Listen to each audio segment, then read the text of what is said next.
The First World War ended in 1918, but peace did not last long. Germany felt it was treated unfairly by the Treaty of Versailles, which made it pay a lot of money and give up land. This unhappiness created a difficult time for everyone in Europe. In Italy, Benito Mussolini came to power, wanting Italy to be a great power. In Germany, Adolf Hitler rose to power with his Nazi party, promising to make Germany strong again. These dictators built up their armies and started to threaten their neighbors. The 1930s were a time of great worry across Europe. The world was also suffering from the Great Depression, making it easier for strong leaders like Hitler and Mussolini to gain support.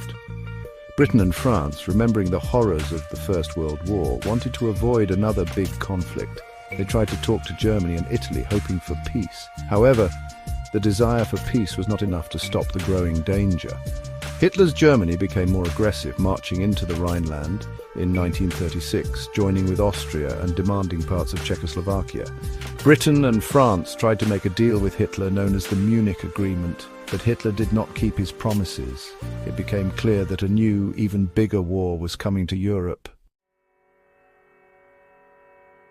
On September 1st, 1939, German soldiers marched into Poland, starting the Second World War in Europe. German aeroplanes bombed Polish cities, and German tanks rolled across the border in a new type of fighting called Blitzkrieg. Britain and France declared war on Germany on September 3rd, 1939. Just weeks after Germany attacked from the west, the Soviet Union attacked Poland from the east.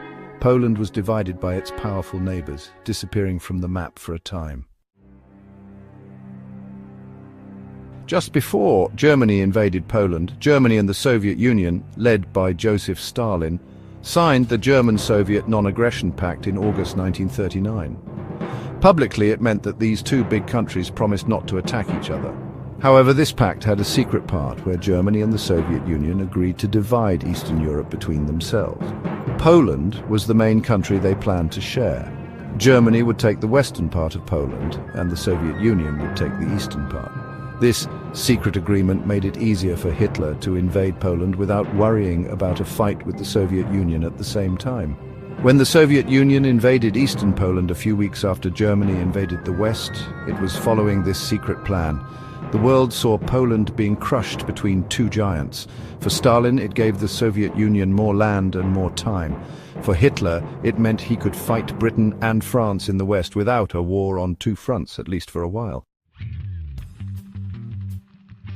In June 1941, Hitler ordered his armies to attack the Soviet Union in Operation Barbarossa.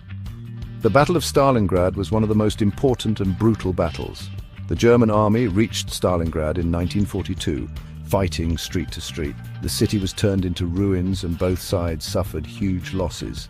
The Soviet Red Army surrounded the German Sixth Army. In February 1943, the remaining German soldiers surrendered. The Battle of Stalingrad was a major turning point in the war.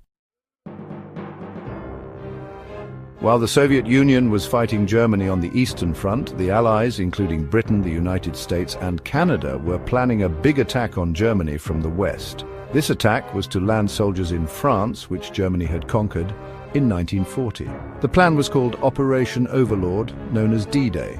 On June 6, 1944, D-Day happened. Thousands of ships sailed across the English Channel from Britain to the coast of Normandy in France. Aeroplanes dropped soldiers behind the German lines, and thousands of Allied soldiers landed on the beaches. The German soldiers were waiting for them, and the fighting was very hard, especially on some beaches like Omaha Beach.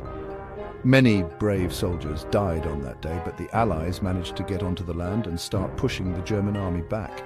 This opened up a new major fighting area, a second front in Western Europe. The D-Day landings were a great success for the Allies. Once they had a strong position in France, more soldiers and supplies could be brought in.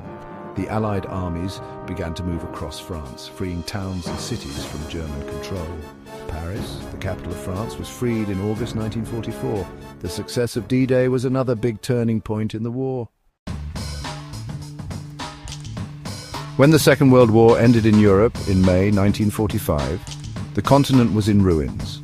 Millions of people were dead, and many cities were destroyed. The map of Europe looked very different from how it had been before the war. Germany was divided into 4 zones controlled by the United States, the Soviet Union, Britain and France. Berlin, deep inside the Soviet zone, was also divided into 4 parts. Poland's borders changed a lot too, shifting westwards on the map. Many German people who lived in these new Polish areas had to leave their homes. Many Polish people who lived in the areas taken by the Soviet Union also had to move. The Soviet Union gained a lot of influence and territory in Eastern Europe, creating the Eastern Bloc. This division was sometimes called the Iron Curtain. The war had completely redrawn many national boundaries. These changes were decided by the winning countries, aiming to create a more stable Europe. However, these new borders also created new problems and tensions that would last for many years.